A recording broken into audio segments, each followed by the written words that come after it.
সুপ্রিয় দর্শক, আসসালামু আলাইকুম। আশা করি সবাই ভালো আছেন এবং সুস্থ আছেন। সুপ্রিয় দর্শক, আপনি যদি এমপিওভুক্ত শিক্ষা প্রতিষ্ঠানে কর্মরত কোনো শিক্ষক অথবা কর্মচারী হয়ে থাকেন, তাহলে আপনার বেতন এই জুলাই মাস থেকে বৃদ্ধি হচ্ছে। আপনি যদি নবম অর্থাৎ 1 থেকে নবম গ্রেড পর্যন্ত হয়ে থাকেন তাহলে 10% এবং তার উপরে যদি হয়ে থাকেন তাহলে 15% অথবা সর্বনিম্ন 1500 টাকা পর্যন্ত কিন্তু আপনি ইনসেনটিভ পাবেন। অর্থাৎ আপনার বেতন গত বছর যা ছিল তার থেকে কিন্তু এই বছর তুলনামূলকভাবে অনেকটা বৃদ্ধি পাচ্ছে। কিন্তু এই বৃদ্ধিটা কেমন হবে আজকের এই ভিডিওতে আমি আপনাদেরকে প্র্যাকটিক্যালি প্রুভ করে দেখাবো দুইটা। একটা হলো নবম গ্রেড পর্যন্ত আর একটা নবম গ্রেডের পরে। তবে এই ভিডিওতে আমি তেমন কোনো আলোচনা করব না, সেটা হচ্ছে যে সাবেক শিক্ষা উপদেষ্টা মহোদয় যে ঘোষণা দিয়েছিলেন যে আমাদের উৎসব ভাতা বৃদ্ধি, তারপরে বাড়ি ভাড়া বৃদ্ধি সহ শ্রান্তি বিনোদন ভাতা, এই সমস্ত ব্যাপারগুলো নিয়ে যে একটা প্রতিশ্রুতি দিয়েছিলেন সেটা কতটুকু বাড়তেছে কি না বাড়তেছে, যেহেতু মেসেজটা পরিষ্কার না, সো সেই বিষয়টা নিয়ে আজকের এই ভিডিওতে আমি কথা বলবো না। শুধু আমাদের যে ইনসেনটিভ বৃদ্ধি পাচ্ছে এই ইনসেনটিভ বেসিকের উপরে কত টাকা বৃদ্ধি পেয়ে আপনার গ্রস বেতন সামনের মাসে কত হতে যাচ্ছে, অর্থাৎ ব্যাংকে কত টাকা পাবেন, সেই সমস্ত বিষয়গুলো নিয়ে আজকের এই ভিডিওতে আমি ডিসকাশন করব। তো চলুন আর কথা না বাড়িয়ে সরাসরি মূল ভিডিওতে চলে যাই। তবে এখন পর্যন্ত যে সমস্ত শিক্ষক কর্মচারীগণ এই ভিডিওটা দেখছেন তারা অনুগ্রহ করে চ্যানেলটা সাবস্ক্রাইব করে বেল আইকনটা বাজিয়ে দিবেন, যেন পরবর্তীতে আমি ভিডিও আপলোড করার সাথে সাথে আপনার কাছে নোটিফিকেশন চলে যায়। ভিডিও শুরুতে আমি একজন নবম গ্রেড কর্মকর্তা বা শিক্ষকের বেতন কেমন হবে সেই সমস্ত বিষয়গুলো নিয়ে কথা বলি, অর্থাৎ বেতন কতটা বৃদ্ধি পাবে সেই সমস্ত বিষয়গুলো নিয়ে আমি আপনাদের সাথে ক্লিয়ার করি।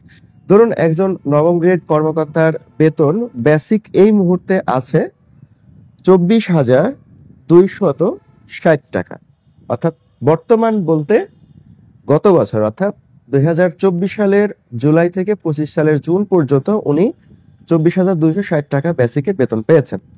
তো এই অবস্থায় 2025 সালের জুলাইতে এসে এর সাথে 5% ইনক্রিমেন্ট হবে। তো আমরা এখন দেখব 5% ইনক্রিমেন্ট যোগ করে কত টাকা বেসিক আসে। তো এর সাথে আমি 5% যোগ করে দিচ্ছি।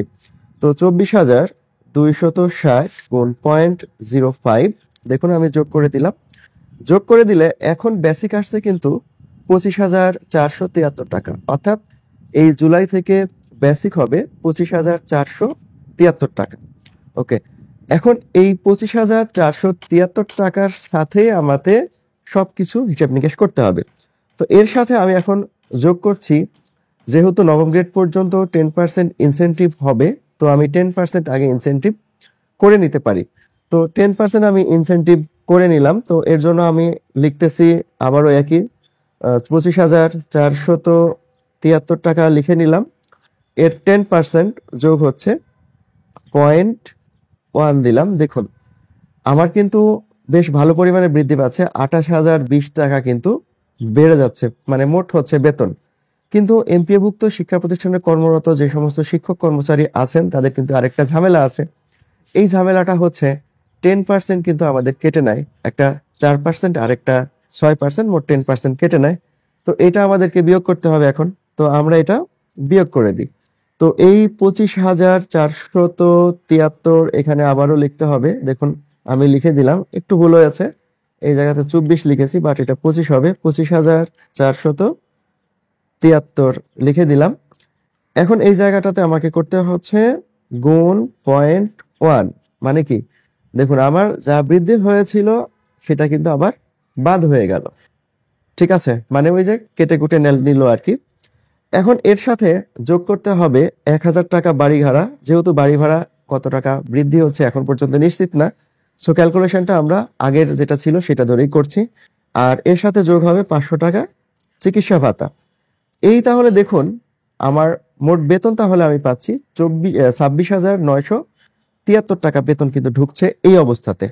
আর গত বছরে এই যে ভদ্রলোকের হিসাবটা আমি ধরলাম, এই ভদ্রলোকের বেতন ছিল 24,553 টাকা। 24,553 টাকা উনি বেতন পেতেন, মোটামুটি 2420 টাকার মতো বেতন উনি এইবার বেশি পাবেন আশা করা যাচ্ছে এই 10% ইনসেনটিভ দেওয়ার পরে। আর আপনি যদি নবম গ্রেডের না হয়ে থাকেন তাহলে কিন্তু আপনার হিসাবটা এরকমই হবে, বাট ওইখানে একটা কন্ডিশন আছে যে 15% পর্যন্ত, অর্থাৎ 15% কিন্তু আপনার ইনসেনটিভ হবে, এবং সর্বনিম্ন কিন্তু 1500 টাকা হবে।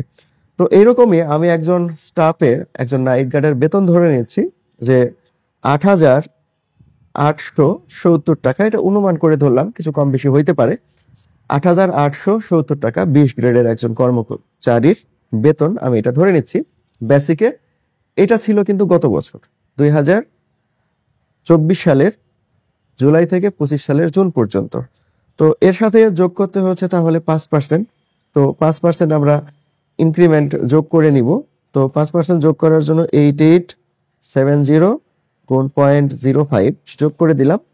যোগ করার পরে তার বেতন হচ্ছে 9,314 টাকা, 9,314 টাকা। তো আমি এখানে লিখে নিচ্ছি 9,314 টাকা তার বেসিক হচ্ছে এই বছরে আর কি। তো এখন এখান থেকে যে জিনিসটা করতে হচ্ছে যে প্রথমে আমরা তাহলে 10% বাদ দিয়ে দিই, যেহেতু 10% বাদ যাবে, বাদ দিয়ে দিই। তো 9,314 টাকা গুণ 0.1%। তো 0.1% বাদ দেওয়ার পরে তার বেতন আসলো 8,382 টাকা, 83 টাকা হবে আর কি। তো এর সাথে এখন যোগ হবে 15%। তো তার আগে আমরা একটু দেখে নিব যে এই 9,314 টাকার 15% 1500 টাকার বেশি হয় না কম। তো এর জন্য আমি আবার আরেকটা ক্যালকুলেটর লিখে নিচ্ছি। তো 9,314 টাকা, 9,314 টাকা এর 15% হচ্ছে, এর 15% এর 0.15 দিলেই পাওয়া যাবে। দেখুন 1,397 টাকা, 1,500 টাকা কিন্তু এর হয় না। সেক্ষেত্রে কিন্তু এই 15% কিন্তু এখানে গ্রহণযোগ্যতা পাবে না। ঠিক আছে, সর্বনিম্ন 1500 কিন্তু হইতে হবে। সো এখানে 1500 যেহেতু হচ্ছে না, সো এখানে পার্সেন্টের কোনো ব্যাপার নাই, এখানে সরাসরি আমি 1500 লিখে দিচ্ছি। এর সাথে যোগ হবে বাড়ি ভাড়া বাবদ 1000 টাকা আর চিকিৎসা ভাতা 500 টাকা, এই 1500 টাকা যোগ হবে। যোগ হয়ে বেতন হচ্ছে 11,382 টাকা কিন্তু তার বেতন হচ্ছে। তো এইভাবে কিন্তু বেতনটা মূলত ক্যালকুলেশন করা হচ্ছে। আর যদি এর মধ্যে সরকার পরিপত্র দিয়ে দেয় যে আমাদের বেতন সাথে বাড়ি ভাড়া যেটা আছে এবং চিকিৎসা ভাতা যেটা আছে এটা পার্সেন্ট অনুযায়ী যদি বৃদ্ধি করে দেয় তাহলে তো আলহামদুলিল্লাহ। তবে সেই প্রত্যাশায় আমরা আছি যেন আমাদের বেতন সবারই বৃদ্ধি পায়। তো আজকের ভিডিওটা এতটুকুই ছিল। আশা করি আপনাদের বেতন কতটুকু হবে সামনে মাস থেকে পরিপূর্ণরূপে বুঝতে পেরেছেন। তারপরে যদি কোনো খটকা থাকে তাহলে কমেন্ট করবেন, ইনশাল্লাহ আমি রিপ্লাই দেওয়ার চেষ্টা করবো। সবাই ভালো থাকবেন, সবাইকে অনেক ধন্যবাদ।